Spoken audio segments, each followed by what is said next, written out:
11 février 2021. Un homme brave la neige pour aller chercher des petits colis de unboxing Militaria. Ouais, on va se faire un petit unboxing Militaria. Alors, je sais pas ce qu'il y avait écrit, rue, je sais pas quoi, Ruda. Donc il y a deux petits colis, normalement c'est du Militaria sympa. On va voir. Bon bah ça y est, on est... ouais, je sais, je fais ça avec un couteau, mais on va y aller doucement. Donc les petites boîtes, elles sont là. On va ouvrir. J'aurai besoin de mes deux mains. Et puis après, je vous reprends pour vous montrer ce que c'est. Voilà.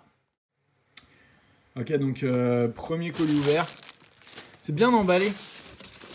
Merci les gens qui vendent sur Internet des objets. Là, il y en avait pour 20 balles. Oh, oh, oh. Qu'est-ce que c'est? Donc... normalement c'était un casque américain autant. Ah ouais putain. Pardon, j'arrête pas de dire des gros mots. Oui il est joli. Donc ça c'est bien du casque américain années 80 je pense. Peut-être un peu avant, 70-80. Bon le liner j'en ai 25. Ah ouais c'est avec la dernière jugulaire en tissu, oui c'est pas vieux.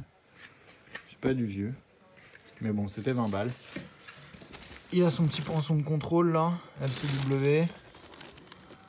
63 et un petit filet de camouflage marrant.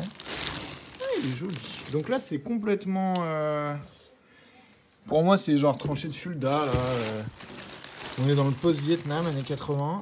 Donc c'est pour la guerre froide, pour la période reprise de la guerre froide. Il sera parfait, il est très joli. J'aime bien le filet, j'ai jamais vu ça. Ça je sais pas. Bon. Ces poinçons de contrôle, la coque est peut-être plus vieille. Bon, après, c'est pas une peinture cork machin comme je peux avoir sur mon liner Vietnam ou sur mon... Ah, c'est des jolies attaches par contre.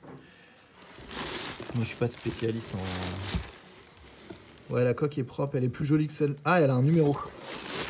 C'est classe. Parce que du coup, avec le numéro là, 345 580, je vais pouvoir la dater. Et elle est franchement propre. Jointure à arrière. Avec le numéro, c'est peut-être plus vieux que je crois. À voir. Oui, parce qu'en plus, ça... on dirait un jonc. Le jonc a perdu beaucoup de peinture. Bon, à voir. Peut-être une coque repeinte. En tout cas, elle a vraiment une bonne tête. Elle est jolie, elle est propre, elle a sa jugulaire et tout. Donc pour 20 balles, là, il n'y a pas de problème. Et moi, en plus, j'ai plusieurs... Bah, j'ai mon liner Vietnam qui sera plus joli que sur son horrible coque... qui est à mon avis postérieur, qui n'a aucun poinçon de contrôle, ni de numéro, ni rien. Donc ça, je pense que je vais me faire un casque Vietnam avec mon liner Vietnam et cette coque qui est sympa avec son petit filet de camouflage. Et puis ça sera un jouet pour les gamins. Voilà. Bon, en tout cas, c'est chouette. Je suis content, bien dépensé mes 20 €. Il n'y a aucun numéro dans la sweatband. Non. La sweatband. Je sais pas où je le garde comme ça. Enfin bon, bref, bon achat. Allez, on va passer à l'autre petit colis. Ok, ça y est, donc j'ai bien coupé. Voilà, qu'est-ce que c'est. Donc normalement, c'était pas du militaire. Ah, c'est marrant, on dirait un quatrième rayon, mais normalement, c'est pas... Alors, même si c'est pas le vert, voilà. Donc c'est un casque de pompier soviétique. Après, celui-là, il est pas... On en voit des gris, il y en a eu plein dans différentes couleurs, mais celui-là, il a le vert armé, et c'est pas le... Il est marrant, parce qu'en fait, il a pas le vert...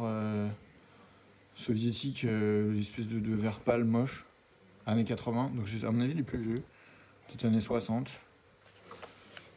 Je pense pas guerre, même si bon, il pourrait, mais c'est cette espèce de toile enduite là, et ce cuir, c'est un genre de faux cuir qui est caractéristique des vieux équipements soviétiques. Donc du coup il est peut-être pas si jeune que ça. Hein. Il a bien les armes de l'Union soviétique, il avait une bonne tête. Et c'est le genre de casque que les pompiers militaires avaient à Tchernobyl, tous les grands accidents de la fin de l'Union soviétique, c'est avec ça qu'on allait les affronter sur la tête. Donc du coup, ouais, ça c'est sympa, parce que techniquement pour la guerre froide, c'est parfait. En plus c'est pareil, c'était un petit prix, je crois que je l'ai payé 40 €. Voilà. Et donc ça va être encore une pièce qui va être utilisée pour... je la repose dedans 2 minutes. Qui va être utilisée pour mon assos l'histoire par l'objet. Donc on monte des expositions dans les lycées, j'en fais dans le CD de mon établissement, j'en ai fait dans d'autres lycées. Je peux aussi venir en médiathèque avec des camarades sur la Première Guerre mondiale, la Deuxième Guerre mondiale, même bon, un peu tout type de thèmes historiques. Et je fais des interventions BD et histoire, particulièrement sur la Première Guerre mondiale, des ateliers où On illustre des lettres de soldats avec des élèves, enfin des enfants et des ados. Donc si vous avez des objets ou si vous avez envie de monter une petite expo dans votre structure, je sais pas, CDI, médiathèque, c'est pas mal, ça fait venir, comme les musées sont fermés en plus, ça fait venir le musée dans les établissements scolaires ou dans les quelques petites structures publiques qui sont encore ouvertes. Et du coup, moi, j'ai besoin, pour les ateliers de table et de chaises et des crayons et du papier. Encore que ça, je peux trouver. Et sinon, des vitrines. Voilà. Et puis, si chez vous, vous avez des objets historiques que vous voulez faire vivre, que vous voulez faire trimballer, vous pouvez me contacter via mon mail madia@gmail.com. Et comme ça, si vous pouvez faire des dons, voilà. Ça marche. Allez, bonne journée à vous. Au revoir. Ouais, alors j'ai retrouvé.